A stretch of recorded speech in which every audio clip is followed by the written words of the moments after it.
So let's start at very basics. Well, if you have a weight loss surgery, you will have been told from the very beginning that you need to eat slowly. Now, the thing about eating slowly is it doesn't really just apply to those people that have had weight loss surgery. It applies to anyone who A, wants to lose weight, and B, wants to keep their weight off. No judgment here, regardless of how you're doing it.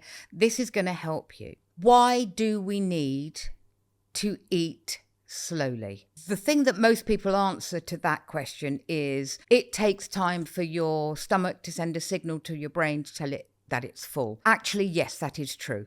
It takes 20 minutes for the stomach to tell your brain that you're full up. For a lot of people, 20 minutes is a long time in terms of eating food. One of my very, very, very best friends has practically finished her plate of food before I've picked up my knife and fork. My goodness, she does eat fast. And a lot of people within 20 minutes get to the point where they are overfull. They feel uncomfortable. They're undoing the buttons on their trousers or their belts. So yes, it is very true. We need 20 minutes to eat a meal just so that the brain knows that we are full up. But there are other reasons as well why it is important that we need to eat slowly. And I want you to think of your mouth as a factory, a food breakdown factory. From the moment you put food into your mouth, we produce saliva.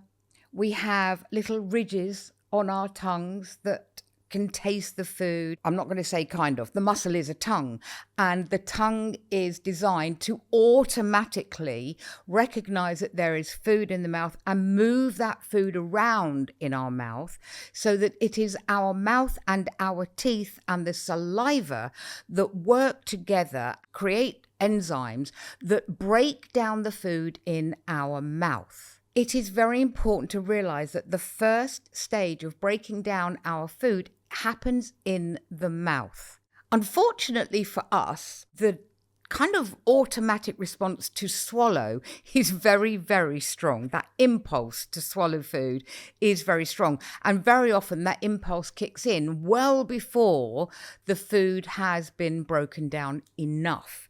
So we need to keep our food in our mouth for as long as humanly possible, to break it down to the extent that by the time it is swallowed and it does reach the stomach, it then makes it easier for the stomach to do its own job and break the food down further. And that is so important.